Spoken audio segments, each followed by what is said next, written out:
palestra de hoje, então, está a cargo do companheiro Luiz Prete Leal, e ele vai falar Código Penal da Vida Futura.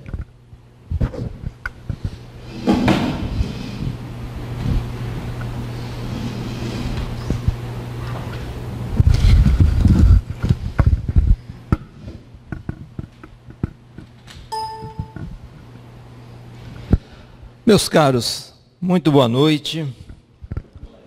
É uma alegria estar aqui com vocês. Nós agradecemos aos dirigentes e aos mentores desta casa pela oportunidade de participar desse trabalho de divulgação da doutrina dos Espíritos e do Evangelho de Jesus. Nós vamos falar sobre Código Penal da Vida Futura. Fazer um prognóstico de como será, esse prognóstico baseado na doutrina espírita e no próprio Evangelho. Para isso, nós precisamos contextualizar passado, presente e futuro no ambiente religioso, político e social. Traçar um marco de evolução para ver como que era a lei penal do passado, o Código Penal do passado, como é o do presente e como será o do futuro e a fase evolutiva, tanto planetária quanto nossa, em cada um desses contextos. Quando se fala em leis, em Código Penal, elas nascem do costume,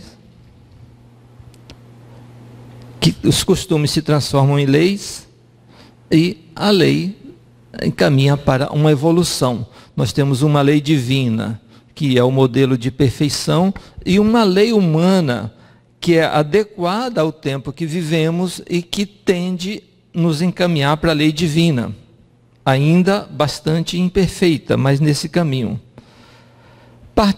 Tudo parte, quando se fala em leis e costumes e evolução, da consciência. É onde está escrita a lei de Deus, de acordo com a questão 621 de O Livro dos Espíritos. Então nós temos uma consciência que se manifesta em 3 dimensões. Uma dimensão corporal, uma dimensão patrimonial e uma dimensão moral, ou nas diversas personalidades que temos. E em cada época da humanidade, a lei penal foi aplicada em um desses objetos. Ora, ao corpo, quando o infrator era agarrado, mutilado, banido, escravizado. Ao patrimônio, quando tinha os bens confiscados. E tendemos hoje às punições chamadas morais, em que, por meio do psiquismo, é feita a repressão às faltas. Vamos analisar esses contextos. Na nossa condição primitiva, nós vamos contando uma história lentamente para nos ambientar. Em mundos primitivos que vivíamos numa condição de animalidade, as punições aos infratores eram todas direcionadas ao corpo. Pagava-se com a vida, com os membros, não se falava em privação de liberdade. Obedecíamos a um instinto animal, prevalecia o mais forte e a vingança privada era admitida. Então, nessa era de animalidade, quando vivíamos em mundo primitivo, nós não tínhamos um Estado, alguém que puxasse para si o controle e a aplicação da lei.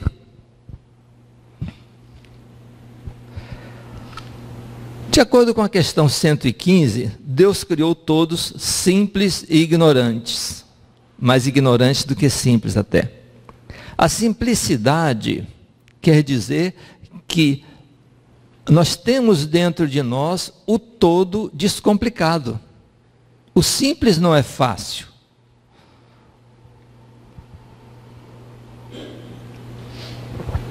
E a ignorância é o fato de nós desconhecermos que a lei de Deus, que o todo está dentro de nós. Então, nós temos toda essa simplicidade e, por ignorância, vivemos num mundo complicado. Nós temos um passado que nós sobrevivemos a ele, conhecemos e dominamos. Nós temos um presente que nos atormenta, nos causa inquietude e que nós não sabemos como nos direcionar. E temos um futuro que nós tememos, por não conhecer, por não ter a mínima ideia do que vem por aí. Nós vivíamos nessa condição aqui, de animalidade. Nossas preocupações básicas, reprodução, nutrição e abrigo. Nada mais nos preocupávamos. E de repente, fomos instruídos pela força das coisas. Nesse ambiente em que encontrávamos, nessa condição de animalidade, nós fomos, por espíritos de uma outra estirpe, agarrados, subjugados e escravizados. Nós passamos por essa condição e o nosso hábito de trabalhar nasceu dessa primeira fase. Nós, como espíritos milenares, todos nós passamos pela fieira da escravidão, porque você não consegue pegar um selvagem e colocar ele para trabalhar, para adquirir destreza, ter disciplina de cumprir horário, buscar a perfeição na criação de produtos e serviços, servir a uma cadeia produtiva. Não se consegue. E isso nós aprendemos à força, pela escravidão. É uma teoria nossa, aos que pensam diferentes.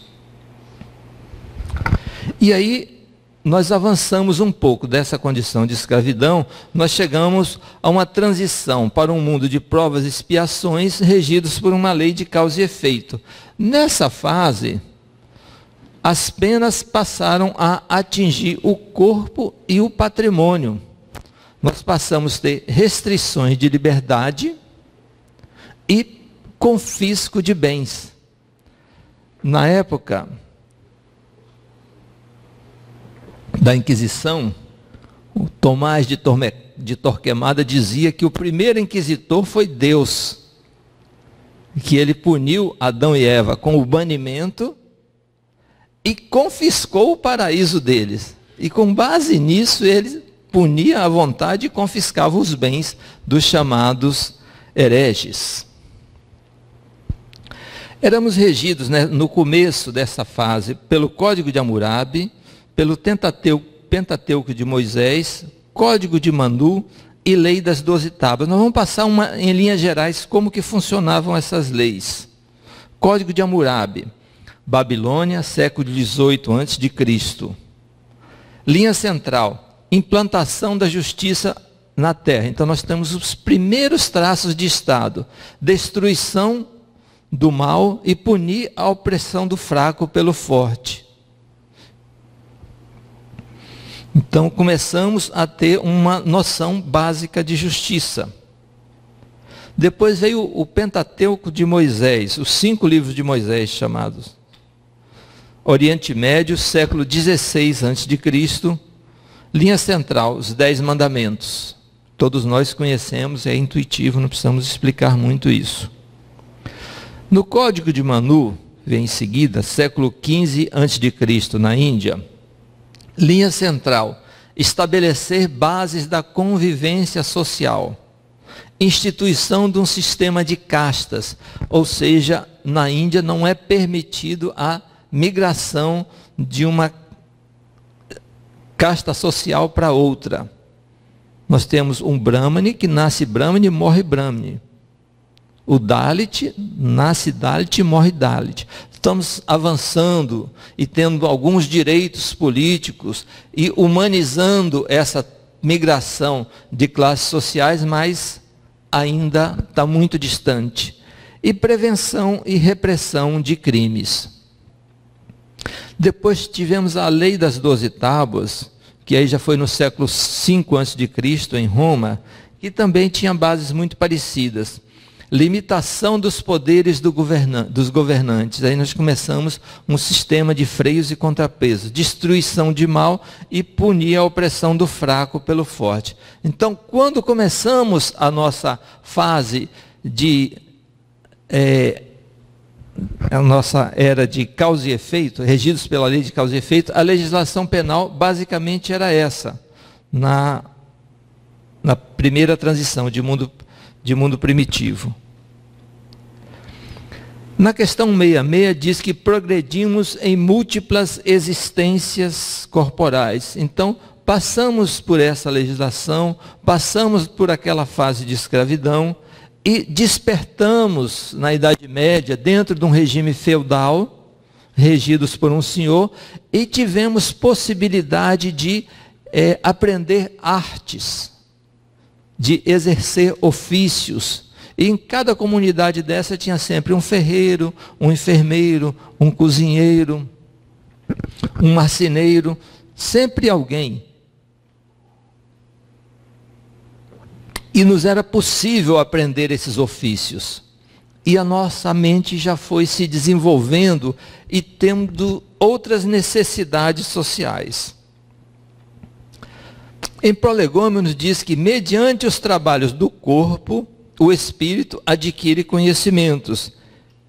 E então nós chegamos a uma revolução industrial, em que fomos jogados dentro das fábricas, na Inglaterra, na França, na Espanha. Com a falência do sistema feudal e o início de um processo de industrialização, nós somos jogados dentro de fábricas numa condição horrível, morando muito longe, porque não tínhamos condições de morar perto, trabalhamos jornadas de 15 a 20 horas diárias, dormíamos no chão da fábrica, porque não tínhamos condição financeira, nem transporte para ir em casa e voltar, e morríamos entre 30 e 35 anos de idade, das mais diversas patologias. E chegamos aos dias de hoje. Mundo de provas e expiações, lei de causa e efeito, em que não temos mais penas corporais, as penas são patrimoniais e morais. Certo? Eu não tenho mais uma prisão por dívida, não temos penas cruéis e degradantes, não temos mutilações, certo? Nós perdemos patrimônio e nós temos restrição de liberdade. A restrição de liberdade não é uma punição física, é uma punição moral. Apesar de eu estar encarcerado diante de barreiras, como dizia Gandhi, existem homens livres dentro das celas e homens prisioneiros fora das celas. Depende do nosso psiquismo. Recebemos a moral cristã, a lei do amor e do perdão, o reino de Deus e sua justiça. Essas três bases de legislação e de religiosidade, elas foram introduzidas, elas sempre existiram na era cristã, mas só receberam força a partir do século XV, XVI, a partir da Reforma Protestante, em que religião começou a se questionar, começou a se afastar do Estado e ter vida própria. E no Sermão da Montanha, nós temos uma base de legislação e de comportamento social e civilizatório muito interessante. Ouviste o que foi dito, não matarás. Isso é uma legislação penal de Moisés. Eu, pois, vos digo, qualquer um que sem razão se encoleriza contra o seu irmão, olha-o com desprezo, ou o ofende, estará sujeito ao juízo. E aqui nós precisamos parar para refletir. Quando falamos em lei penal, falamos em crimes, delitos. E pela lei penal, o delito ele tem 4 fases. Começa com a cogitação, depois atos preparatórios, execução e consumação. A lei penal só pune execução e consumação. Não é crime nem cogitar, nem atos preparatórios. Aí o Cristo diz que quando eu me encolerizo, desprezo ou ofendo, que são crimes de pensamento, certo? Eu passo a me sujeitar a uma lei penal que não é um tribunal instituído, um tribunal material que vai me punir. A minha consciência já começa a me cobrar, porque eu já passei a ter noção de mim mesmo, noção do outro e responsabilidade pelos meus atos. Então, quando eu começo uma empreitada que se dirija ao irmão com desprezo, com ofensa ou com raiva, eu já começo a ser cobrado pela minha consciência. Mesmo que no momento que eu iniciei essa ação, a consciência não me cobre, mas depois de executado, ela vai me cobrar. E aí eu vou estar sujeito às duas penas. Ouviste o que foi dito, não adulterarás. Eu, pois, os digo, qualquer um que olhe uma mulher ou um homem para cobiçar, já adulterou com ele ou ela no seu coração. Isso aqui é interessante, porque o que Jesus está falando é de uma outra dimensão. Porque olhar, nós olhamos naturalmente, mas a intenção está no coração. Só que quando eu olho para cobiçar, quando eu olho com desejo, em uma outra dimensão, isso aparece numa tela mental, isso é projetado. O pensamento é matéria. Nós não conseguimos ver aqui, mas em outras dimensões isso é visto claramente. Por isso que precisamos policiar os nossos pensamentos, para a consciência não cobrar, para nós não nos envergonharmos das nossas ações. Ouviste o que foi dito, não perjurarás. Eu, pois, vos digo, de maneira nenhuma jureis, porque não podeis fazer branco ou preto um fio do teu cabelo.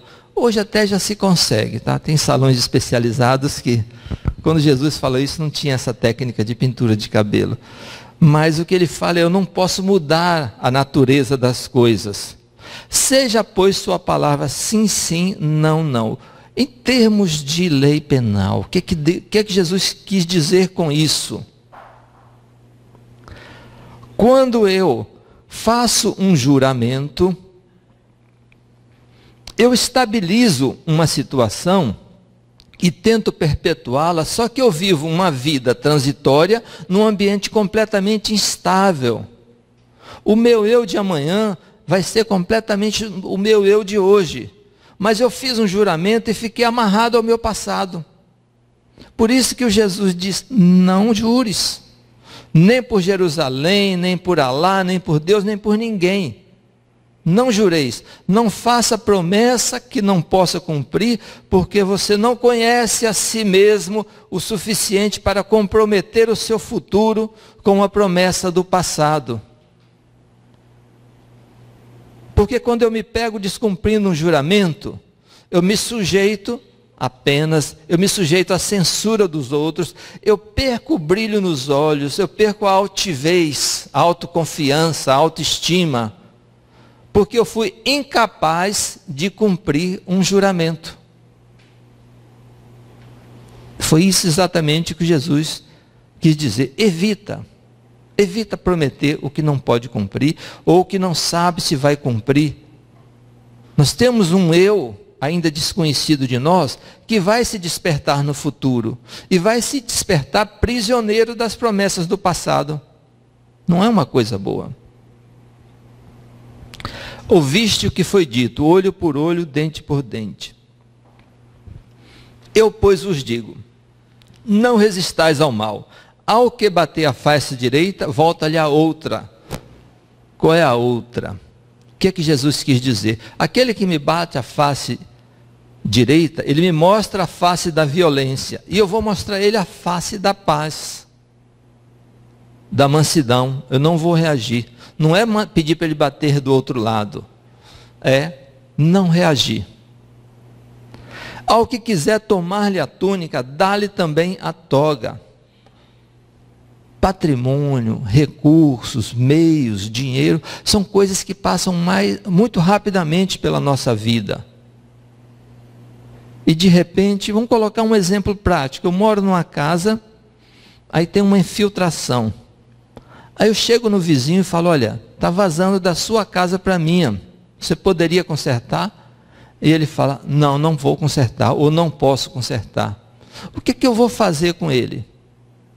Vou obrigá-lo? Ele está tirando de mim o sossego. Eu posso muito bem, você se importaria que eu consertasse? E numa atitude de paz e mansidão, eu concilio aquela situação, eu compro a minha paz e conquisto o coração de alguém. Ao contrário, se eu for demandar contra ele, eu vou ficar olhando para aquilo ali e sentindo raiva dele todo dia. Até cometer uma insanidade. Ou sair do meu sossego e mudar da minha casa. Sendo que são coisas que o dinheiro pode comprar que são muito baratas. Ao que te obrigar a andar 1 milha, vai com ele 2. Isso é um exercício de boa vontade. Porque quando alguém me obriga a fazer alguma coisa, eu posso me rebelar contra ele e não fazer, ou eu posso mostrar que eu sou livre para ir até além do que ele me demandou. Porque a vida material pouco me importa. O que me importa é para onde eu estou indo. E nós precisamos ter muito cuidado com isso, porque sempre que usarmos o passado para direcionar as nossas ações, nós vamos estar amarrados a âncoras e juramentos. Toda vez que aparecer uma situação em que precisemos decidir, precisamos ver para onde estamos indo, quais são as ferramentas que precisamos levar e quais aquelas que não podemos levar de forma alguma, para então tomarmos a nossa decisão. Quando agimos assim, nós pacificamos o nosso passado. E fazendo as pazes com o passado, eu consigo caminhar livre no futuro. Mas enquanto eu estiver arrastando itens do passado para as minhas decisões presentes e futuras, eu vou ficar preso nesse círculo, que não vai me levar a lugar nenhum. Ao que te pedir emprestado, dai. Ao que te pedir, dai. E não te desviei do que quiser emprestado de ti. Essa última figura é interessante, porque quando alguém vem pedir emprestado, parece que sabe o tanto que a gente tem no bolso. Já vem certinho, certo? Parece que consulta o extrato bancário antes. Aí chega para você e fala, eu estou com meu pai na UTI, preciso de 100 mil reais com urgência. Você pode me emprestar? E às vezes você tem 100, 200, não importa. E aí, o que eu faço? Se Jesus falou para mim não me desviar dele. Mas Jesus falou para não emprestar. Não falou para não emprestar ou para emprestar. Falou para não se desviar. Eu posso muito bem limitar o meu risco e dizer, irmão, posso te arrumar 5 mil, 10 mil, 1.000, mais adiante você consiga mais. É o que eu posso fazer, mesmo tendo, eu não posso comprometer a minha existência, porque Deus me deu a vida e os meios. Mas eu também não posso ter apego e ser mesquinho ao ponto de não atender uma demanda que eu possa entender como justa. Então, eu limito o meu risco e aquela quantia que eu posso despender e perder sem esperança de recuperar, eu empresto. Não disse nem sim, nem não, nem desviei. Atendi dentro da minha consciência e dentro das minhas possibilidades. Porque se eu disser não, tendo, a minha consciência vai ficar martelando e sempre que eu ver aquela pessoa eu vou me sentir envergonhado. Se eu emprestar o que ele quer e ele não me pagar, eu vou ficar no prejuízo e minha consciência vai me cobrar também. Mas eu posso chegar a um meio termo e limitar o risco. Isso seria o conceito de não se desviar. Novamente ouviste, amarás o teu próximo e odiarás o teu inimigo.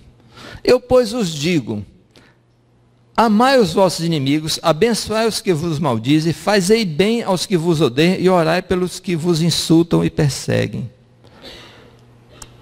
Sempre que nós formos participar de um encontro difícil, façamos uma prece, pedindo a Deus que ilumine a ele e a mim, para que tenhamos um encontro sereno. Eu não preciso pegar aquele que me ofendeu, que me agrediu, que tirou a vida de alguém da minha família e colocado na minha mesa ao meu lado. Mas eu também não preciso odiá-lo. Eu posso orar e pedir a Deus que ilumine ele. Porque as contas ele vai prestar. A dor é minha. Eu não vou conseguir transferir para alguém. Odiar só vai me intoxicar. E enquanto a gente não pegar, não sentir, pelo mendigo que está na rua, a mesma ternura que eu sinto pelo meu filhinho de 1 ano no meu colo, nós vamos continuar na vida material, ou seja, deixar o amor florescer, olhar para as pessoas com vontade de gostar. Isso previne tudo de ruim que possa acontecer na nossa vida material. Questão 742 do Livro dos Espíritos. Na guerra predomina a natureza animal sobre a natureza espiritual. O que aconteceu comigo depois da industrialização? Eu fui jogado num campo de batalha. Eu participei de guerras, como a do Império Otomano, do Império Austro-Húngaro, Primeira Guerra Mundial, Segunda Guerra Mundial. E ali minha natureza animal se despertou de uma forma feroz. Quem assiste filmes e documentários sobre essa época sabe muito bem como nós nos comportamos. E foi muito ruim, muito feio. Mas vencemos essa fase e depois da Segunda Guerra Mundial, questão 743, a guerra desaparecerá quando compreendermos a justiça e praticarmos a lei de Deus. Nós já tivemos aqui, durante essa trajetória, a aquisição do hábito de trabalhar pela escravidão, as habilidades trazidas pela guerra, as habilidades trazidas pelo trabalho e reencarnamos, despertamos dentro de salas de aula. Milhões de escolas foram construídas no mundo e a educação deixou de ser um privilégio da elite. Passou a ser obrigatória, imposição aos estados que dê educação para todos. E aí nós passamos a viver numa outra condição. Mas vivendo nessa outra condição, com a memória do passado, com todo o rancor, com todas as mágoas, com todas as dívidas. Sem viver um momento maravilhoso, que é o momento de instrução. Um momento de despertamento do espírito. Usufruir do trabalho é tão sagrado quanto o direito de viver. Questão 882. E chegamos a uma época de hoje que nós podemos escolher a profissão que quisermos, mais de uma até, aprender um ofício em qualquer idade, fazer uma faculdade e exercer essa profissão. É um momento maravilhoso, inédito na história da humanidade. Quem passou por todo esse histórico que nós chegamos, que nós presenciamos aqui, e chegou esse momento, é um momento único, especial. E as atribulações fazem com que nós não percebamos o momento maravilhoso que nós estamos vivendo na nossa evolução e os milhares de oportunidades que temos. E mais, que dependemos apenas de nós. E com absoluta certeza, todo aquele de boa vontade que resolve estudar, crescer com seriedade, recebe apoio de todos os lados. Não fica desamparado. Costumes e leis do futuro. Agora nós vamos chegar na quadra seguinte. Transição para o mundo de regeneração, lei do amor. As penas exclusivamente morais. E aí já não são mais crimes de consciência, ou crimes materiais. Já não envolve mais o patrimônio, e já não envolve mais o corpo, e sim o psiquismo, como nós já colocamos aqui. Nós somos orientados pela doutrina dos espíritos e por todos os mecanismos evolutivos à autoinstrução. Já não precisamos mais de terceirizar a nossa relação com Deus ou nossa relação consigo mesmo através de um padre, um pastor, um ministro, um palestrante ou quem quer que seja. Autoinstrução significa tomar as rédeas do próprio destino e se determinar de acordo com a consciência, com o coração e com a proposta evolutiva que admitimos como correta. Fé raciocinada é um convite para abandonar os dogmas do passado. Isso não é assim porque é assim. É assim porque permitimos que assim o fosse. E não precisamos permitir mais. Nós somos convidados a compreender as coisas. E através da compreensão, aceitarmos aquilo que nos convém, rejeitarmos aquilo que não nos interessa e transformarmos a nossa conduta a partir da nossa compreensão, a partir daquilo que aceitamos. Vamos dar um exemplo muito notório que está chocando pela agudez da transformação, a questão da sexualidade. Nós vivemos em uma época não muito distante, vamos colocar 30, 40 anos atrás, em que a sexualidade ela já vinha formatada pela sociedade. O comportamento sexual do homem é esse, o comportamento sexual da mulher é esse, não tem margem para mais nada, e esse comportamento definia o caráter. Tínhamos expressões há 30, 40 anos atrás de desquitada. Alguém que não fosse mais virgem era colocada para fora de casa. Absurdos, como na música. Vamos pegar diversas músicas, vamos pegar uma de Martinho da Vila. Mulher, você não passa de uma mulher. Apesar do estudo, você não passa de uma mulher, e por aí vai. Pegamos a letra dessa música, algum jovem de hoje fica horrorizado. E, no entanto, nós estávamos tão anestesiados nessa época que nós não percebíamos que tipo de agressão, que tipo de discriminação de gênero fazíamos naturalmente. Consciência dos atos é um outro convite.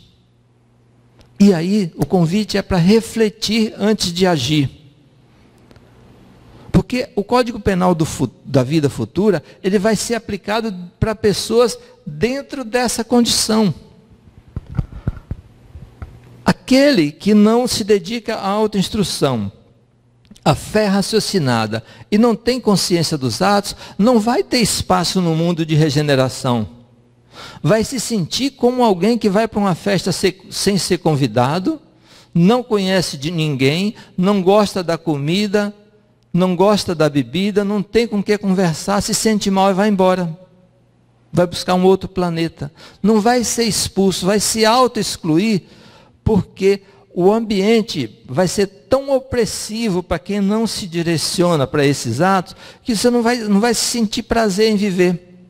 Não vai ser agradável para um espírito menos evoluído, porque se você tem uma maioria tendente ao bem, e essa posição já está se revertendo, a maioria já está tendendo ao bem, aquele que tende exclusivamente ao mal, ele vai começar a se sentir censurado, limitado, antes até de agir. Não vai se sentir à vontade. Hoje ainda, quem vive na condição primitiva e pratica o mal com prazer, ainda tem algum espaço na sociedade, mas esse espaço está diminuindo, e diminuindo aceleradamente. Vai chegar um momento em que ele vai ser exceção aqui. Não vai ficar à vontade.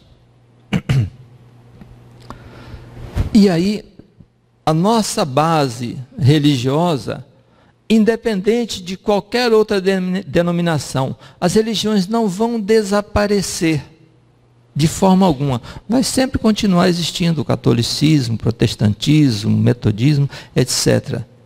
Mas esses princípios vão ser incorporados gradativamente, de uma forma natural, sem qualquer violência. Porque as gerações que estão chegando já com outra visão de vida, com necessidades diferenciadas, sem carregar o peso do passado, sem qualquer compromisso com o que fomos. Zero de consideração com instituições do passado, com memória. Visão total de futuro. E aí, se eu chegar para um jovem hoje e falar: você não pode ser batizado na igreja porque sua mãe não casou com seu pai, se uniu. Ele vai dizer: tudo bem, eu mudo de igreja. Eu não preciso dessa igreja ou daquela igreja, eu posso me autodeterminar. E há 40, 50 anos atrás, isso acontecia, certo? E não podíamos fazer nada. A pessoa se separou, nem a igreja ela podia frequentar, que estava em pecado. Era uma coisa assim, natural para a época e inconcebível para hoje. Então, à medida que formos evoluindo, as religiões vão incorporando esses princípios, chancelados com outros nomes, com outras doutrinas, mas sempre na essência dessa revelação divina. Na obra O Céu e o Inferno, no capítulo da teoria espírita da evolução, apoiado na observação dos fatos, é onde tem o Código Penal da Vida Futura. Olha que interessante. O sofrimento é inerente à imperfeição. Toda imperfeição, assim como toda falta que dela decorre, traz o próprio castigo nas consequências naturais e inevitáveis. A moléstia pune os excessos, da ociosidade nasce o tédio. Então, toda imperfeição tem sua consequência. O homem pode libertar-se das imperfeições por efeito da vontade. Pode igualmente anular os males consequentes e assegurar a felicidade futura. Ou seja, está na nossa mão, ó, autoinstrução, fé raciocinada. Essas são as bases. Questão 909. Fundamentos das leis e costumes.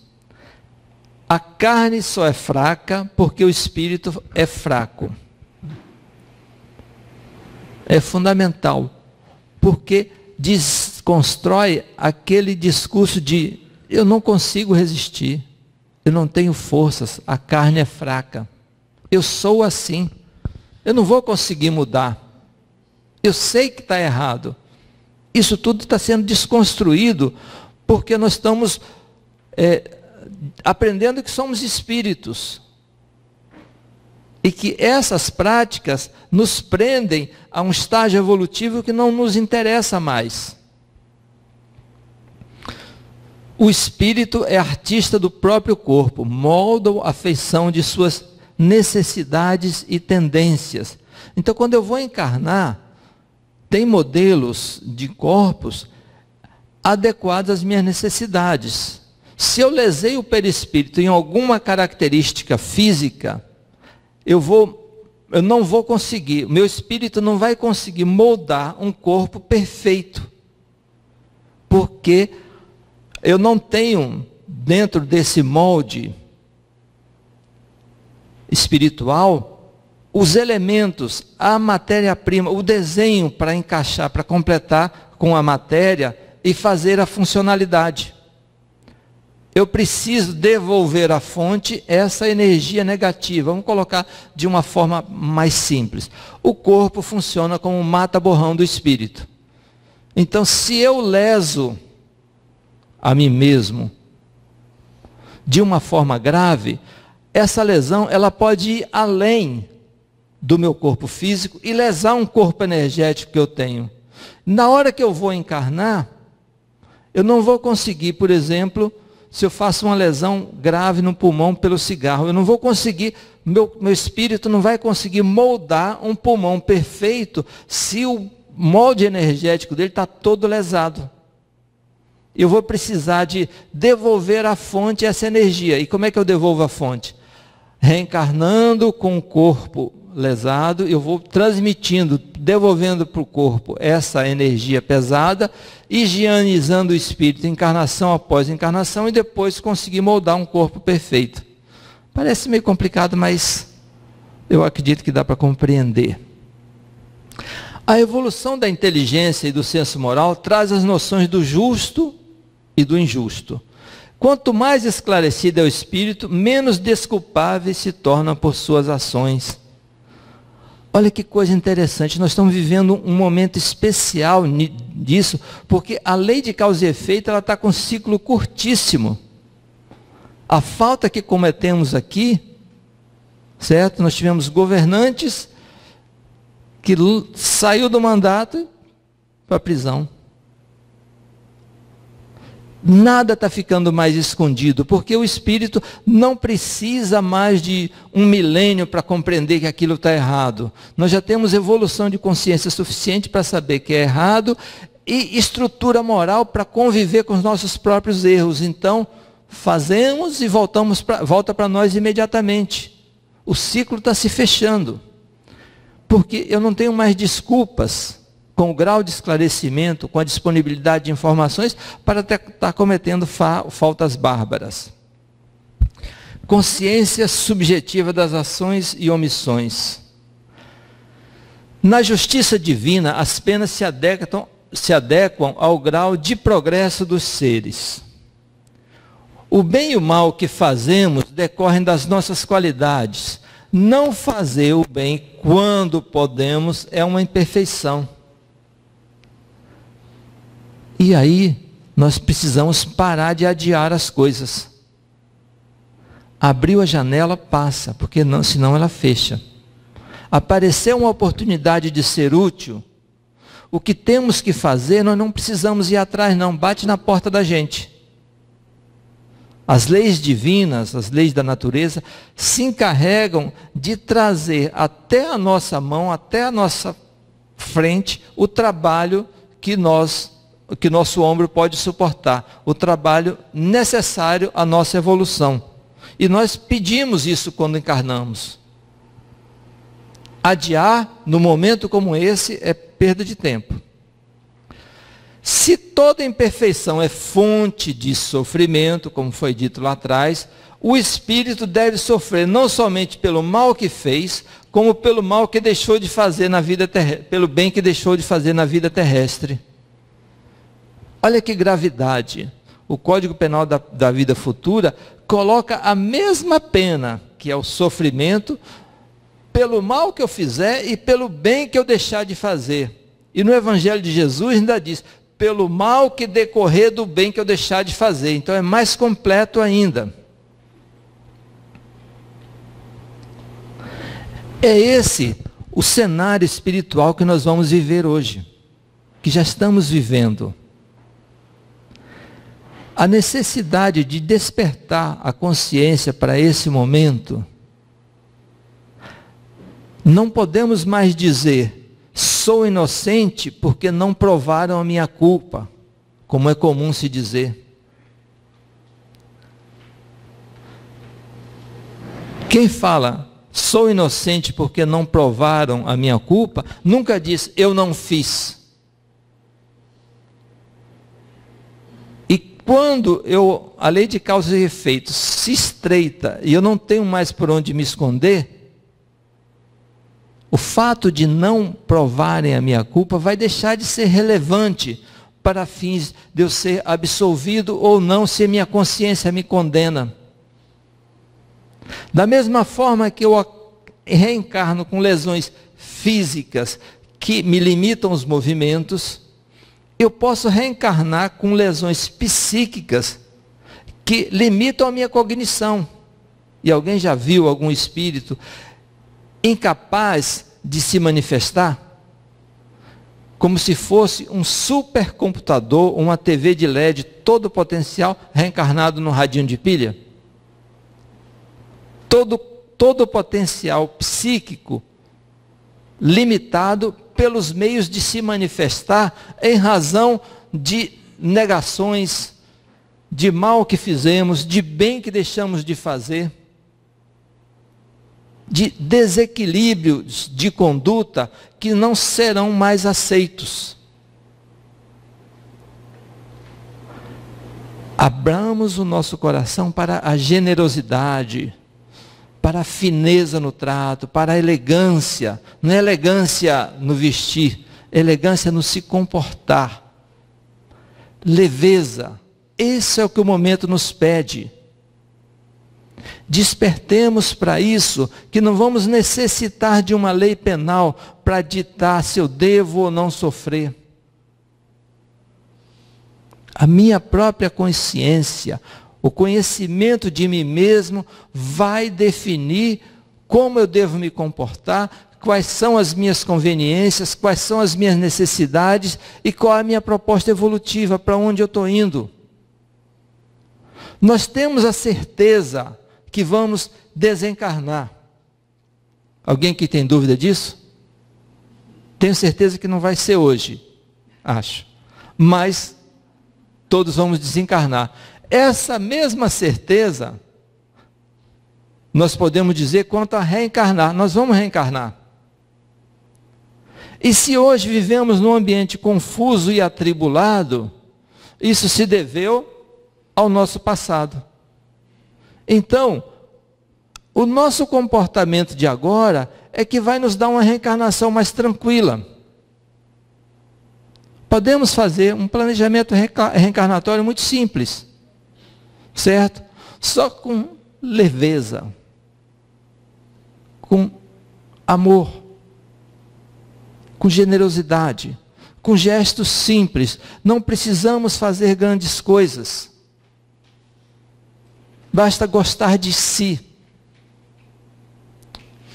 E quando gostarmos de si mesmo o suficiente, esse amor se expande até o outro. Mas enquanto ficarmos sabotando nossas possibilidades com adiamentos, com más ações, nós vamos preparar uma reencarnação futura igual ou pior que a que temos hoje. Com mais tribulações, com mais sofrimentos e com menos meios. Porque o desperdício de energia vital de uma má ação é um negócio absurdo. E sem sentido para quem já se compreende como um ser eterno destinado à felicidade. O volume de conhecimentos que nós temos e as informações disponíveis já nos permite compreender e planejar. E não depender mais de leis ou de instituições que punam as nossas condutas.